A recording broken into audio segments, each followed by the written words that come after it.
we must be responsible with the gifts that the Lord has given to us.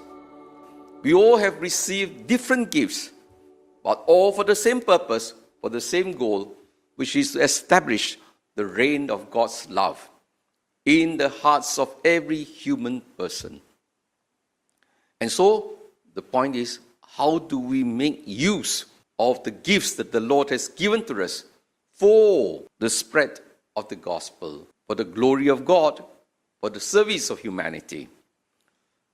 We must be disciples who are progressive, willing to take risks and take initiative. It is important, therefore, that the disciples of Jesus must be creative and proactive. I think that is the danger for many of us Catholics. When we are working in the world, in the corporate world, in the secular world, we can do very well. We have a lot of knowledge, expertise to make money for the organizations that employ us. When it comes to church, we have nothing to contribute. We do not make use of the talents we have that we use in the world for the spread of the gospel. When it comes to the question of faith and building a community, many of us are left dumb. We do not know what to do. But that was not what the early church did. The early church, the apostles, after the ascension of Christ and the coming of the Holy Spirit, they were proactive. They started preaching at the temple. When they were arrested, they preached to the Sanhedrin. Persecution did not stop them from spreading the gospel. They find new initiatives, new avenues.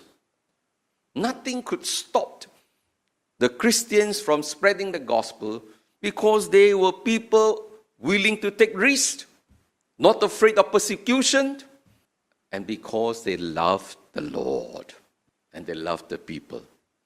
Isn't it true even for us, we who live in mission lands? Without the foreign missionaries that came to Singapore 200 years ago, we would not be where we are today. And they did it at the expense of their own life and comfort.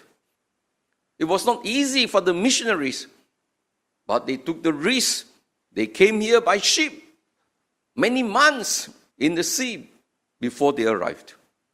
And when they came, they took the initiative to buy land and later on provide education, provide medical help, doing works of mercy, even giving free land to the people.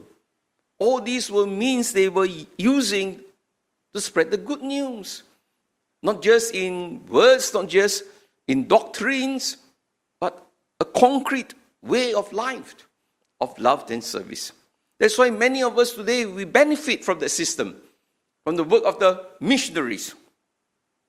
But it's also important for us to take note that when we do all these things, when we spread the good news, we are not the benefactors only. We are also the beneficiaries.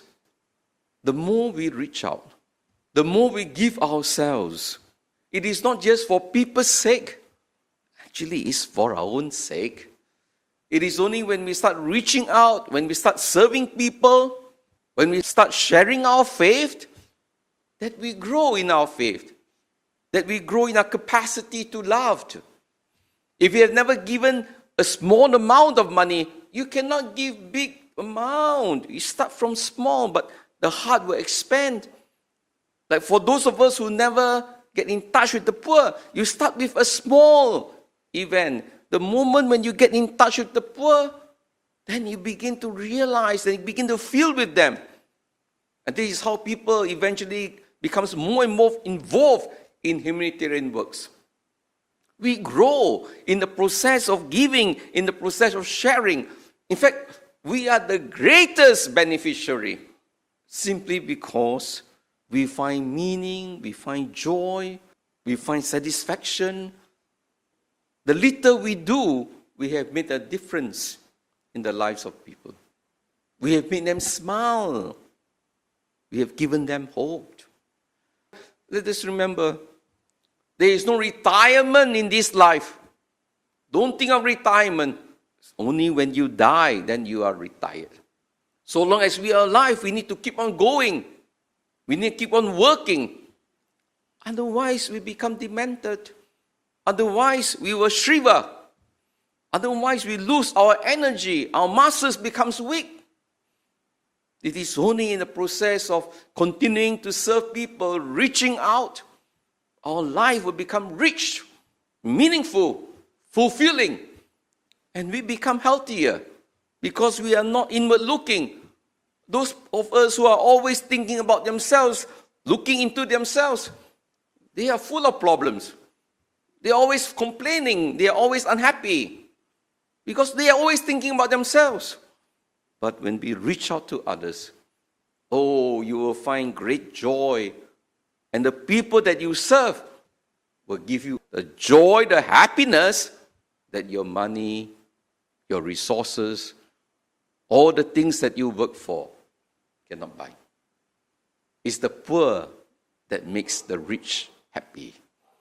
And the rich makes the poor happy when they reach out to them.